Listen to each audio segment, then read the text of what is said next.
আমরা বাংলাদেশে দেখেছি 70% মানুষ গণভোটে হা দিয়েছে, অথচ এই গভর্নমেন্ট এই গণভোটকে বাস্তবায়ন করতেছে না। আমাদের জুলাই পদযাত্রা ছিল একটি সুন্দর এবং সুশৃঙ্খল পদযাত্রা। এই পদযাত্রায় হবিগঞ্জে যে নেককারজনক ঘটনা ঘটিয়েছে, যুবদল এবং ছাত্রদল এর তীব্র নিন্দা ও প্রতিবাদ আমরা জানাই। আমরা স্পষ্ট ভাষায় বলে দিতে চাই, বাংলাদেশের মানুষকে, বাংলাদেশের সংগ্রামী জনতাকে আপনারা আর অস্থিতিশীল করে তুলবেন না। কারণ বাঙালি জাতি কখনো মাথা নত করবে না, তাদের নিজের অধিকার আদায় করেই ছাড়বে। এই বলে আমি আমার বক্তব্য শেষ করছি। আসসালামু আলাইকুম। সংগ্রামী উপস্থিতি, এ পর্যায়ে সংক্ষিপ্তভাবে কথা বলার জন্য আহ্বান জানাচ্ছি জাতীয় ছাত্র শক্তির রংপুর বিভাগীয় সাংগঠনিক সম্পাদক জনাব আরশাদ হুসাইনকে। বিসমিল্লাহির রহমানির রহিম।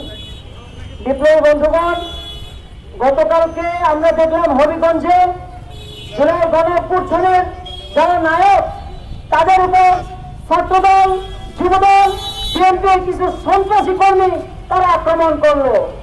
আমরা ব্যথিত হয়েছি।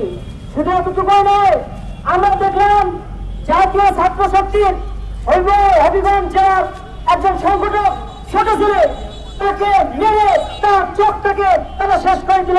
সেই ছেলে আর কখনো এই চোখ দিয়ে দেখতে পাবে না। আমরা দেখলাম কি ছাত্রদের বিভিন্ন নেতারা তারা পোস্ট করতেছে ফেসবুকে, সোশ্যাল মিডিয়ায়। তারা লিখতেছে যে যারা প্রতিবাদ করে যেমন আজ হামলা করাও নাকি তেমন শৈল্পিক। আমরা বলবো মানুষের চোখকে অন্ধ করা কি শৈল্পিকতা? আমরা বলবো যে যখন তারেক রহমানকে আমরা দেখেছি, আওয়ামী লীগ বাংলাদেশে যখন তারেক রহমানকে মেরে বিদেশে পাঠিয়ে দিল, এটা কি শৈল্পিকতা ছিল? আমরা পিছিয়ে ফখরুল ইসলাম আলমগীরকে দেখেছি কিভাবে রক্তাক্ত করে তাকে রাজপথে রেখেছিল, এটা কি শৈল্পিকতা ছিল? দুঃখজনক বিষয়, আমরা দেখতেছি তাদের এই নির্লজ্জতা। শুধু তাই নয়, আমরা দেখলাম যে ছাত্রদলের কেন্দ্রীয় সভাপতি রাকিব ভাই মাঝে মধ্যে এই সুন্দর সুশীলতার গল্প শোনায়, কিন্তু তিনি সুশীল হতে পারে, তার কর্মীয় সুশীল নয়, তারা অধিকাংশ সন্ত্রাস। আমরা বিএনপিকে বলবো, সন্ত্রাস এখন দমন করুন। আওয়ামী লীগ থেকে, ইতিহাস থেকে আপনারা শিক্ষা গ্রহণ করুন। যদি শিক্ষা গ্রহণ না করেন, আওয়ামী লীগের পালানোর পথ ভারত ছিল, আপনাদের পালানোর পথ থাকবে না।